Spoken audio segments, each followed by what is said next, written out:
Imagine a toolbox for life's challenges. Your personal toolkit is filled with coping and self-management skills to navigate daily ups and downs. Coping helps you deal with stress. Self-management guides your choices, helping you stay on track. These skills help you stay balanced. Middle school is full of changes. Building your toolkit now prepares you for bigger challenges ahead. So, you're ready when life gets tough. Every time you use a coping skill, you add strength and resilience. Let's see what tools you can add to your kit. The first tool is emotional awareness, naming what you feel.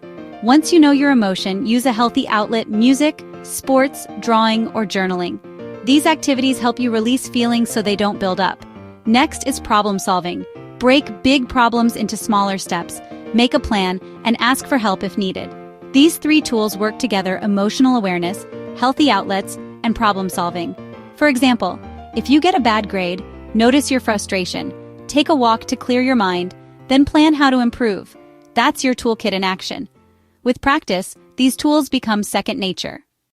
Coping is about acknowledging challenges and actively finding healthy ways to manage stress. Avoiding issues makes them bigger. Asking for help isn't weakness, it's strength. Let's look at stories of how people cope. Maya felt anxious before games. She practiced and visualized success. Leo was overwhelmed by a project. He listened to music. Then, he broke the work into smaller steps. Chloe was upset after a fight. She wrote her feelings in a journal. Each used awareness of their feelings and healthy outlets for stress. Coping is a series of small choices to care for your well-being. The more you practice, the stronger you become. You can build your strength one choice at a time. Everyone is different, and that's what makes the world so interesting. When it comes to managing your emotions and building resilience, remember that your toolkit is unique. What resonates with one person might not necessarily work for you. It's all about finding what clicks with your individual needs and preferences. Don't be afraid to try different strategies. Explore various techniques and approaches to see what feels right.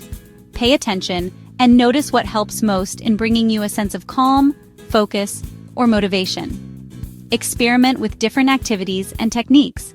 If you usually listen to music to relax, try drawing or doodling instead. Or, if you tend to isolate yourself, try talking to someone you trust instead.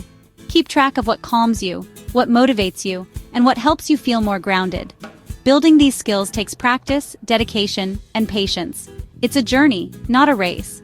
Some days will be easier than others, and you'll feel like you're making progress. And that's perfectly okay. It's all part of the process. Over time, with consistent effort, your coping skills will become more automatic and natural.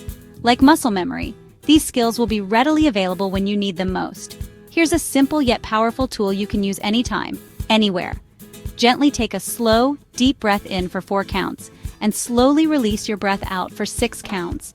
Just one breath, a moment of pause, can help you regain composure.